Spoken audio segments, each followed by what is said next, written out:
Imagine this, a room full of desperate souls, a game where death is the price of losing, and among them, a frail old man trembling, confused, utterly harmless. Or is he? What if the greatest threat isn't the brute with the gun, but the one who masterminded the gun? Today, we unravel the mind of Il-nam, player 001, the harmless architect of horror in Squid Game, a man who proves that monsters don't always roar. Sometimes they smile.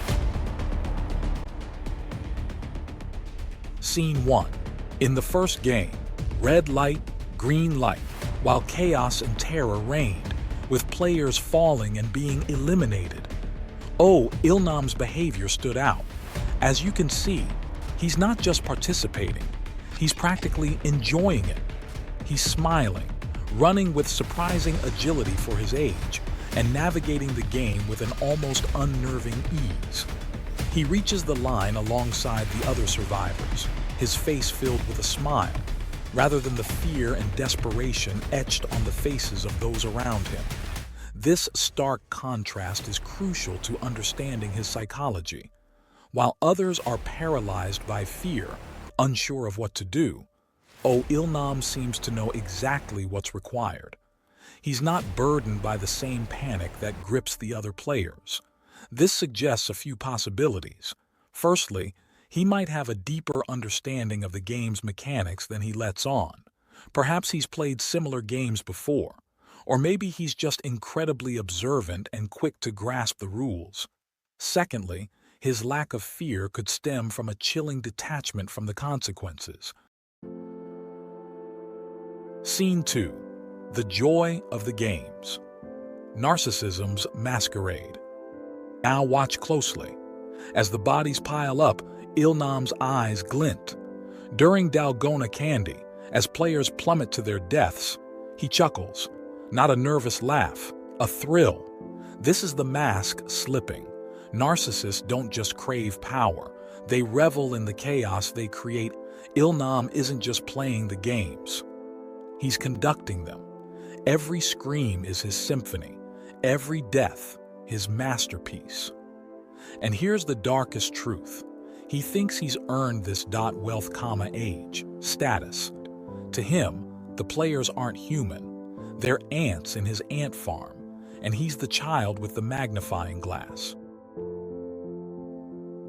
Game 03. The marble game forces players into an impossible situation. They must choose a partner and then compete against them, knowing only one can survive. This sets the stage for Il-nam's masterclass in manipulation. He doesn't just play the game, he plays his opponent. From the outset, Il-nam adopts a posture of extreme vulnerability. He feigns confusion, even hinting at dementia. "Where am I?" he asks, his voice trembling. This isn't genuine disorientation. It's a carefully crafted performance designed to lower Gi-hun's guard. He's playing on Gi-hun's compassion, establishing himself as someone who needs help, someone who needs protection. He weaves a tapestry of shared memories, evoking nostalgia and connection. He tells stories of his childhood, painting a picture of a simpler time, a time of innocence. But this isn't idle chatter, it's a trap. A calculated attempt to forge an emotional bond with Gi-hun. He's making himself relatable, making it harder for Gi-hun to see him as a threat. Trust is built, a trust he will exploit mercilessly. The game begins with the old man seemingly in control, winning initially. But then, something strange happens. He starts acting confused, as if he's experiencing dementia. He forgets the score, creating an opening for Gi-hun.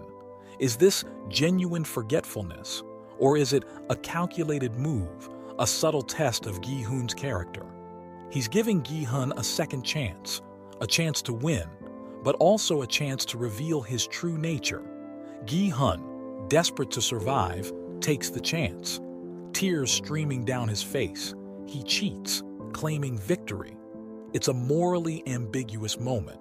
He's succumbing to the pressure, choosing survival over integrity. But the old man's reaction is crucial. He continues the act, seemingly unaware of the deception. Then comes the final test.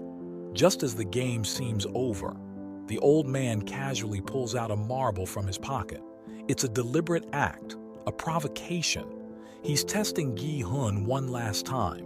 Will he confess, return the marble, or stay silent? Gi-hun, overwhelmed by guilt and shame, says no. The old man is escorted away, and then gunfire. Gi-hun's cries echo through the arena. The old man is dead. The marble game is a tragedy on multiple levels. It reveals the depths of human desperation, the moral compromises we make in the face of death. But it also exposes the old man's twisted experiment. He wasn't just playing a game. He was studying humanity, pushing Gi-hun to his breaking point. He wanted to see if empathy could survive, even in hell. The old man's death is a complex moment. Was it a mercy killing, or the final act of a man who'd lost faith in humanity? We may never know, but one thing is clear. The marble game is a chilling reminder of manipulation's power and the devastating cost of our choices.